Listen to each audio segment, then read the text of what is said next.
Buenos días, un gusto y un honor para mí poderlos acompañar en el inicio de esta primera jornada de investigación y ciencia, agradecida a las autoridades, a todo el equipo que conforma este centro y a todos los presentes que nos van a acompañar esta mañana.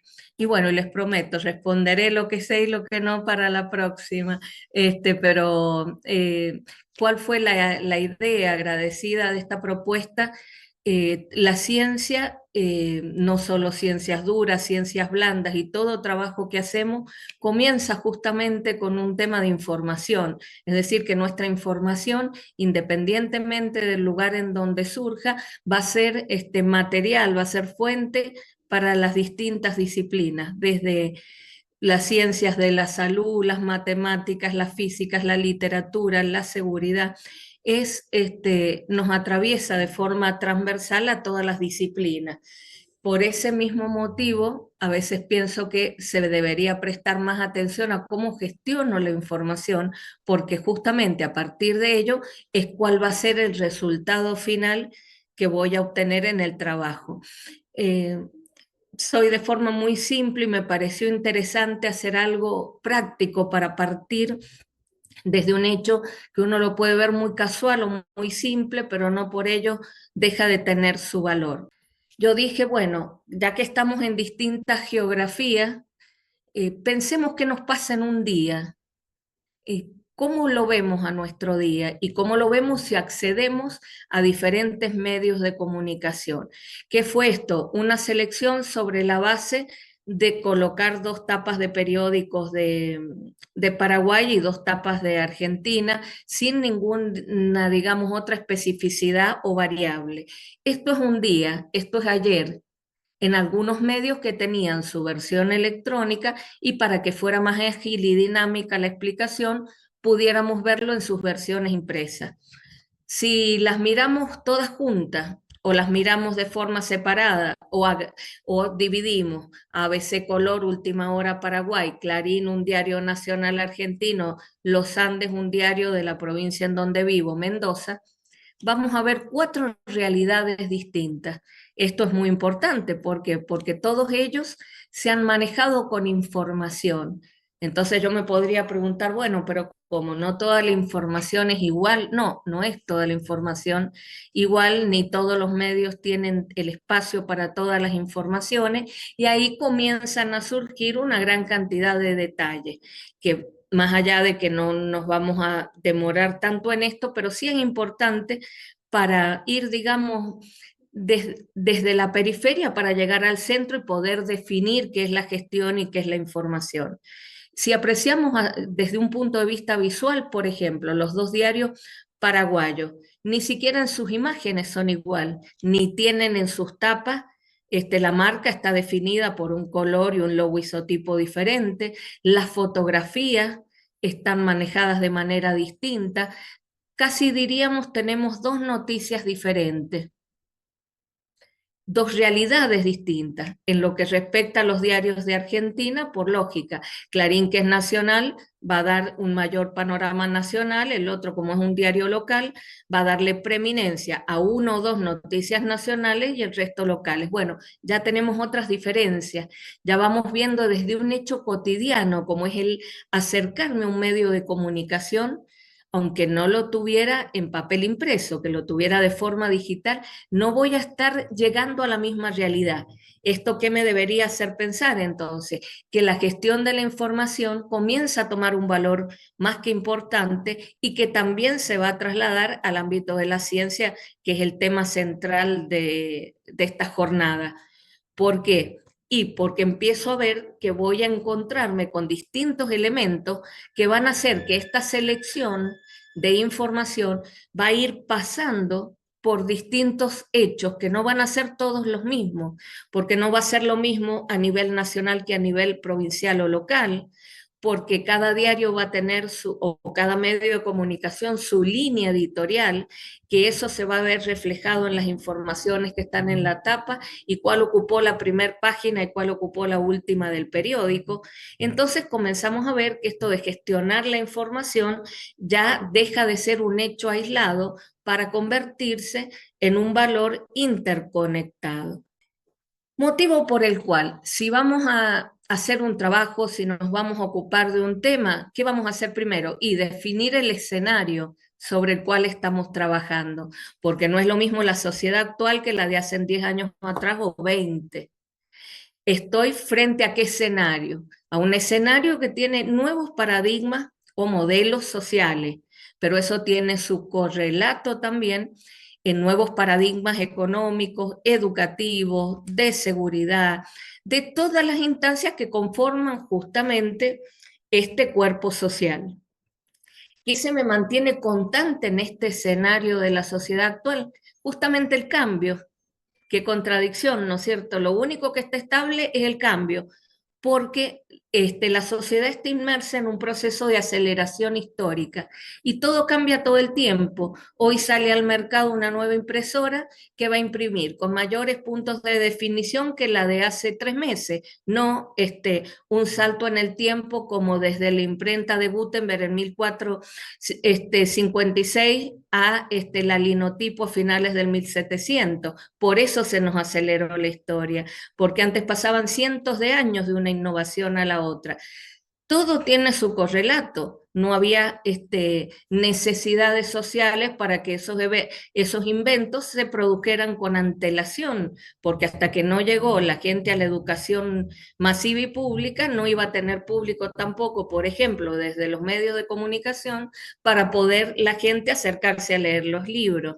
Entonces, todo está relacionado y esto también es muy importante, digamos, ir teniendo presente en el pensamiento todos estos detalles que venimos dando. Vamos con la próxima, Power. Muchas gracias.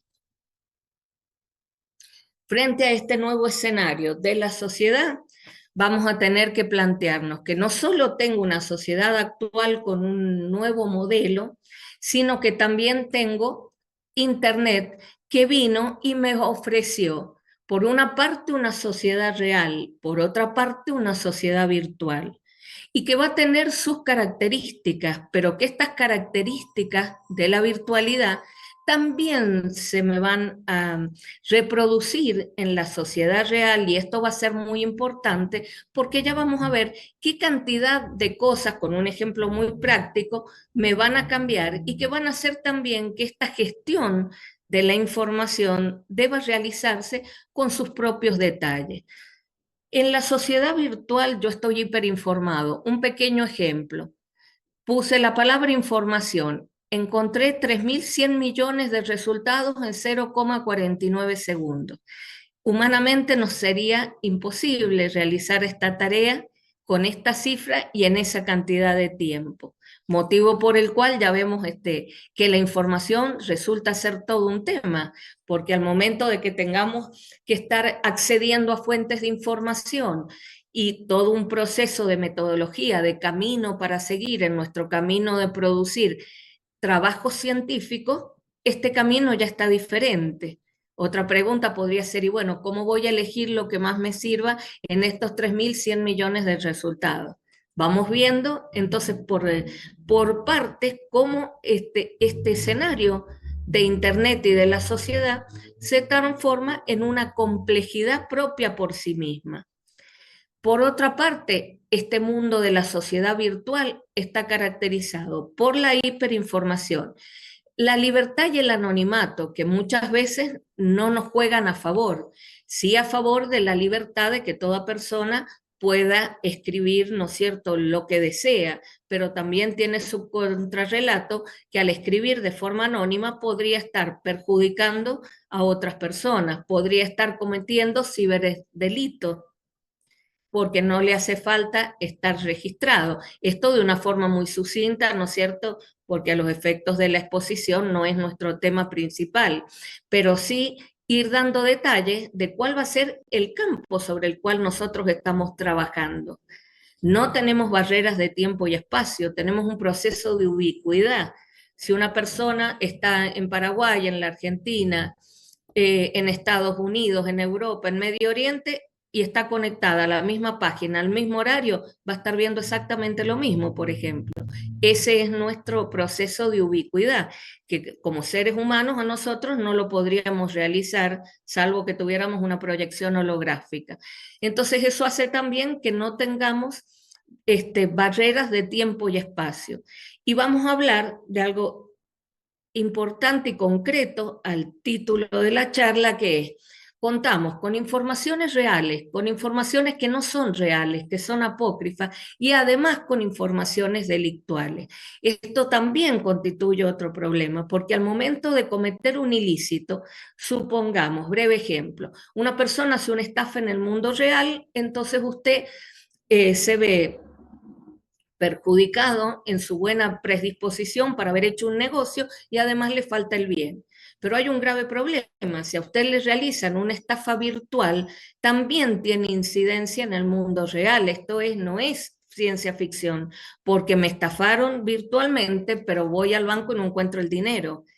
Entonces ya comenzó, ¿no es cierto?, no solo a mantenerse en un ámbito virtual, sino en una incidencia en tiempo real de la sociedad real.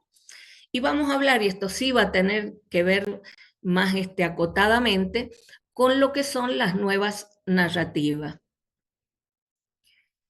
A partir de esto, si les parece bien, después al final vemos los comentarios para poder desarrollar todo el tema. Pasamos a la próxima PowerPoint. Para que tengamos en cuenta algunas cifras y sepamos, ¿no es cierto?, o nos ubiquemos temporoespacialmente.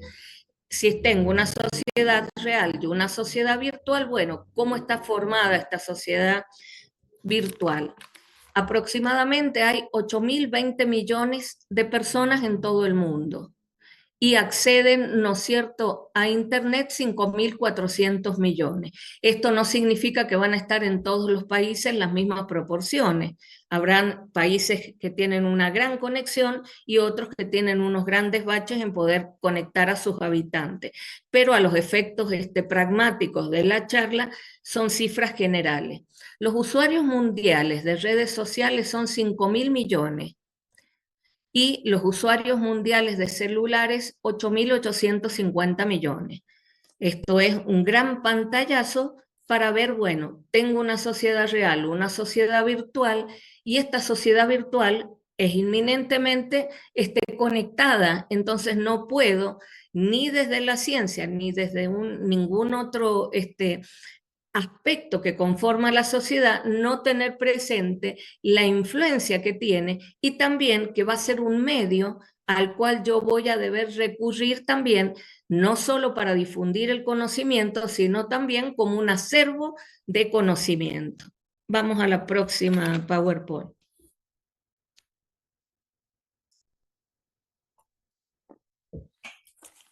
Para el que le interesa el tema de la gestión de la información, bueno, la gestión de la información empieza primero, digamos, definimos de afuera hacia adentro, a través de la teoría que propuso en 1995 Nonaka y Takeuchi, que vienen del área de la administración estratégica. Y esto encuadraría dentro de la estrategia en comunicación. Ellos habían visto que muchas empresas cambiaban y cambiaban sostenidamente sus herramientas tecnológicas y que llevaba a un punto que, bueno, no era esto toda la solución, contado de forma muy sucinta, por supuesto. Entonces ellos apuntan y desarrollan una teoría y dicen, bueno, pero tal vez estamos todos enfocados en la producción de bienes y en donde nos deberíamos enfocar es en el capital intelectual. Y esto también es un cambio de modelo, porque va a poner el acento en la persona que está ejerciendo ese trabajo y le va a dar una importancia a temas que tal vez en el día a día, no todos los países tienen la misma realidad socioeconómica, muchas veces pasan inadvertidos y sin embargo los resultados serían muy diferentes si se les prestara atención. ¿Qué hablan ellos? Hablan de un proceso, como es un proceso, es un círculo, es una circunferencia que gira, por así decirlo. Entonces dicen, nosotros vamos a hacer hincapié en el que el conocimiento tiene dos planos, un saber explícito y un saber tácito. Empezamos con un saber explícito. ¿Explícito por qué? Porque justamente su palabra lo dice, está explicado a través de palabras. Puede ser un ejemplo, una biblioteca, una base de datos. Un saber tácito es un saber que está pero que no lo veo, como si fuera un sujeto tácito de la gramática. Entonces, ¿a dónde apunta? Y apunta al conocimiento que cada persona tiene, a su experiencia, a su expertise. Y ahí entonces toda esta información y este conocimiento se van a plantear en un plano muy diferente, porque él dice, tenemos un proceso de socialización. Si vamos a socializar, ¿qué vamos a hacer? Vamos a hacer un conocimiento de tácito a tácito. Un ejemplo muy concreto, el proceso de enseñanza-aprendizaje. Ese sería este primer paso de la socialización. Luego tengo la externalización, como su palabra lo indica, lo coloco afuera. Entonces paso de lo tácito a lo explícito. Por ejemplo, un docente dialogando con sus alumnos. Después hago el proceso a la inversa. Tengo la internalización, entonces me voy hacia adentro. Y acá que va a ganar su espacio el saber tácito, porque es el que me va a dar toda esta experiencia. Y después llego a la combinación de los saberes, entonces adquirí ese conocimiento en ese propio proceso que uno no se detiene a diario a ver cómo lo realiza, pero en realidad está cumpliendo con todas estas fases. Entonces, ¿qué nos proponen estos autores? Dicen, bien, ¿qué hago en la gestión del conocimiento? Yo parto a través de datos y de información que la voy relacionando, están estructurados de una manera determinada, vinculados a un contexto. Esto es importantísimo desde la ciencia, desde el periodismo, la comunicación, de lo que quieran. Los hechos no se dan aislados, se dan en un marco de referencia. Y un periodista cambia el marco de referencia, coloca un título que nada tiene que ver con el contenido, por ejemplo, y el resultado no va a ser el mismo que aquel que hizo el trabajo como correspondía, y no utilizar un título para ver si consigue mayor cantidad de audiencia. Todo es información. Ahora vamos a ir viendo cómo vamos a ir a llegar a qué condiciones debería tener esta información y qué es lo que voy a utilizar en mi trabajo científico.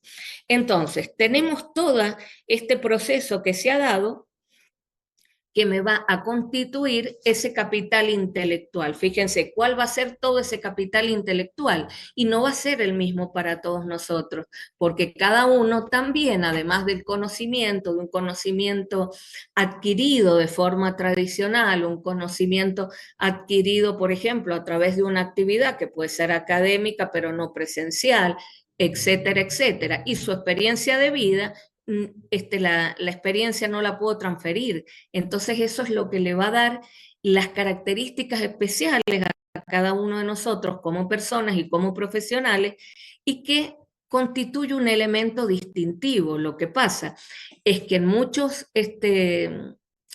situaciones o en realidades de los diferentes lugares donde nos toca vivir, no se le da preeminencia en realidad a ese capital intelectual, pero eso no significa que no esté o que no debería realizarse de esa manera. Vamos con la próxima PowerPoint. Y llegamos por fin a la información. Fíjense cómo fuimos pasando como si fuera una esfera que le vamos sacando y vamos llegando al centro.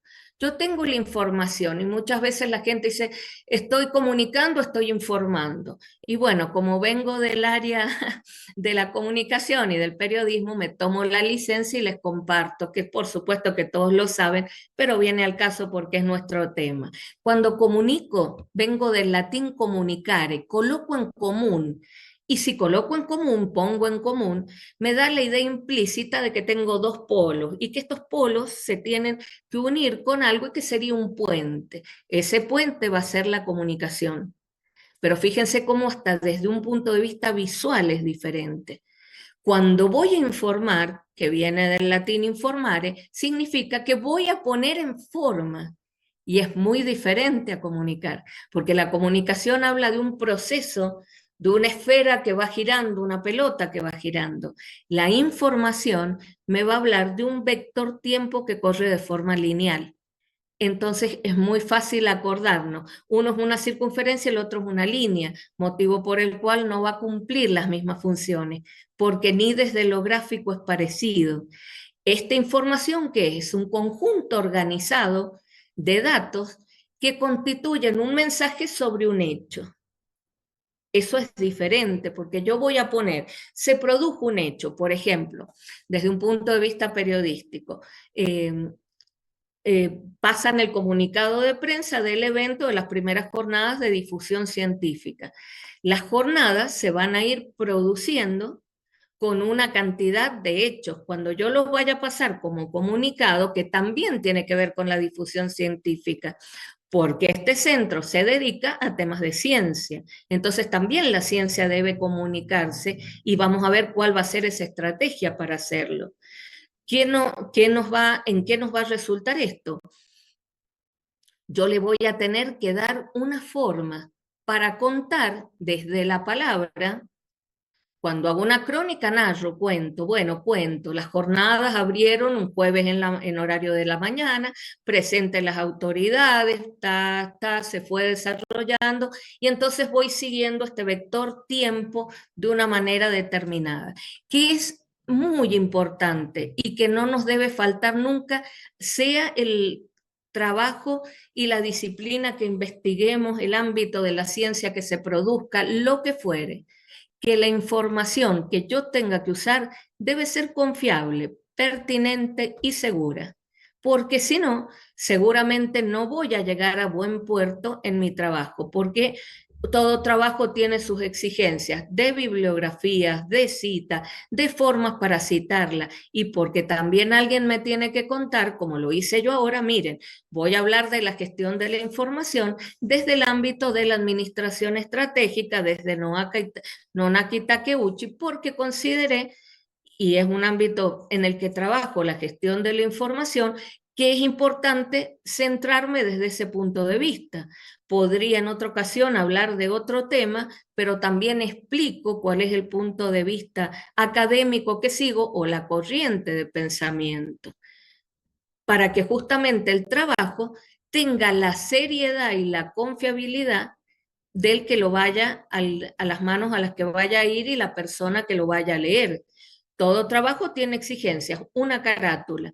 Muchas veces cuando enseño, es importantísimo y la gente por ahí no le presta tanta atención. ¿Por qué puede ser importante una carátula? Justamente por la información, pero por dos temas. Primero, porque hace a la presentación del trabajo, porque me centra en el tema, en dónde se realizó, en quién es la persona, cuál es la universidad, o si es independiente, pero por algo importantísimo, por la ley del derecho de autor. En la Argentina es la ley 11723. Si yo tengo un trabajo, el trabajo sale de mi computadora, aunque fuera una máquina de escribir o lo hiciera a mano. En la carátula ya está protegido el trabajo, aunque no lo hubiera presentado en los organismos respectivos que tienen que ver con los derechos de autor. Entonces, una carátula, algo que puede ser de tanta simpleza, no importa que sea simple, no por eso es menos importante. Me sitúa, me encuadra, hace que mi trabajo esté bien presentado, pero además me protege. Después podemos hablar de todo lo que se da en el tema de derechos de autor, pero para no desviarnos del tema, tan simple como una carátula, miren la cantidad de información que brinda, motivo por el cual es tan importante, ¿no es cierto?, gestionarla. Me indica quién, cuándo, dónde, cómo, por qué. Las 5 W del periodismo americano, que fue desde donde salió esta teoría. Pasemos a la otra PowerPoint. Entonces, ¿qué me planteo hoy? ¿Cómo accedo a la información en una sociedad tecnológica? ¿Qué parámetros utilizo? Porque estoy haciendo un trabajo de investigación científica, supongamos. Bueno, yo después que reúno, primero voy a ver a qué fuentes voy a acceder, a cuáles tengo posibilidades reales de hacerlo, cuáles tienen información relacionadas directa o indirectamente con mi trabajo. Es decir, comienzo a utilizar determinados parámetros para poder evaluarla, seleccionarla, compararla y después articularla porque tengo que hacer un análisis. Hice una muestra estadística, bueno, después voy a tener que dar una prospectiva de lo que a mí me indican las estadísticas que conseguí. ¿En qué se va a constituir esta información? En un valor agregado de la economía, en un activo intangible, pero sigue siendo un activo y es un ámbito importantísimo, sobre todo en una sociedad tecnologizada como es el complejo mundial globalizado. Entonces, en esta información, ese saber tácito, aquel saber que yo tengo por la experiencia del trabajo y la experiencia de vida, se constituye en un valor agregado de que de este capital intelectual. Estos dos autores japoneses habían planteado qué pasa si en vez de focalizarnos en la producción de los bienes y servicios, hacemos hincapié en el capital intelectual. Y una información que no es más que un conjunto de datos procesados sobre un hecho, cuando puede brindar valor agregado, me brinda una inteligencia en el sentido de un valor que se agrega al hecho inicial para poder realizar mi trabajo. Entonces, miren, como esta simple palabra información, que es poner en forma un hecho para que lo pueda yo transmitir, va adquiriendo todo este valor para poder llegar a mi trabajo final. No quiero pasarme del tiempo, después me preguntan lo que necesita. Sigamos con la próxima PowerPoint. Motivo por el cual llegamos a este tema más que importante, no solo desde un punto de vista periodístico, porque no pierdo en ningún momento de vista que es la jornada de difusión científica, pero también cuando ustedes tengan desde un evento, como puede ser un evento informativo de la actividad de un centro, como es esta jornada, hasta el descubrimiento o los avances que han hecho en un ámbito del saber, hay que tener presente que no estamos contando, no estamos narrando de la misma manera que lo hacíamos antes de la llegada de Internet, por un hecho muy simple, pero que también adquiere su complejidad. No difícil, complejo. Busqué, las informaciones de ayer. En la tapa impresa del diario ABC Color van a ver una cantidad determinada de informaciones. ¿Por qué? Y porque el espacio físico de un diario es largo por ancho y no puedo hacer otra cosa. Lo que tienen a la izquierda y que son 21 pantallas de computadora es lo que ocupa el home de apertura cada día de algún periódico digital. En el caso de los argentinos puede variar entre 26 y 30, no es la diferencia el hecho. La diferencia está en que cada una de estas pantallas aproximadamente va a llevar más informaciones que la tapa impresa de un periódico. ¿Puede ser la misma realidad? Evidentemente no, pero no solo por la cantidad, sino también por la variedad temática, por el alcance, por los temas, por las personas que acceden y que no acceden, y por algo importante, que es importante desde dos puntos de vista que hacen a la cuestión.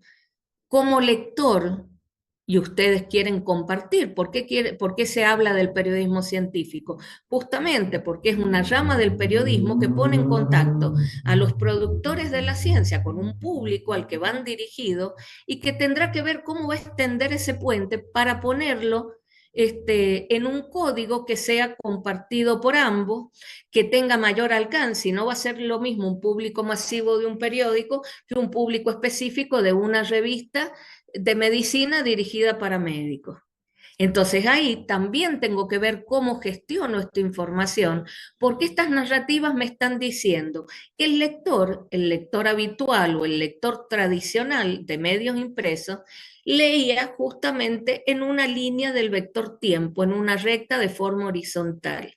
Con las nuevas narrativas y las posibilidades que me da la difusión de las nuevas tecnologías, paso a hablar de una narrativa multidireccional. Esto es, a partir de un punto, se extienden todos los rayos como si fueran la parte de adentro de una rueda de una bicicleta. Entonces, ni siquiera me acerco a los materiales de la misma manera que lo hacía habitualmente. ¿Por qué? Porque si yo hiciera clic en alguna de estas informaciones, tendría la información central, enlaces a informaciones relacionadas con el tema, chat sobre el tema, infografía, fotografía. Entonces no puedo leer como leía antes. Mi secuencia no va a ser igual, el tiempo no va a ser igual. Y en todo este camino, como en todo hecho que fuera con o sin tecnología, este, tiene sus ventajas y sus desventajas como todo. Entonces, iniciamos mostrando, ¿no es cierto?, un panorama de cuál es la sociedad en la que yo quiero hacer difusión científica. Y estoy frente a lectores que se acercan a los materiales de una forma distinta y a editores que también se adecúan a esa situación porque desde una mera formalidad, supongamos, en el caso no es para ser autorreferencial, sino por si alguien necesita, puedo brindar algún detalle.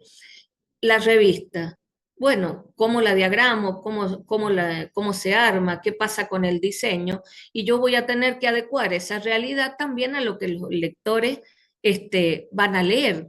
No son iguales y tenemos la prueba acá. No es lo mismo una tapa impresa que la versión digital del periódico.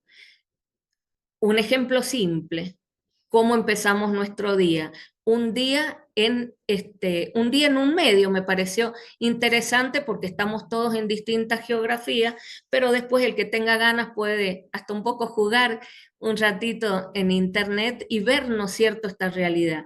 Es una realidad diferente, es como si fueran muchas realidades al mismo tiempo. Cuento, narro los elementos de una forma distinta y en medio no la preocupación, el ocuparse desde la ciencia para que todas estas herramientas que brindan las nuevas tecnologías puedan estar al alcance, me permitan hacer una adecuada, oportuna, seria, científica utilización, ya sea como fuentes de información, como lo que fuere, para poder llegar y poner en el conocimiento de todos un conocimiento que está reservado a gente que está muy especializada y que le permite, ¿no es cierto?, que todos lo conozcan. Y bueno, para no pasarme los tiempos y cumplir, hemos llegado al final. Me preguntan y respondo hasta donde sé, con gusto.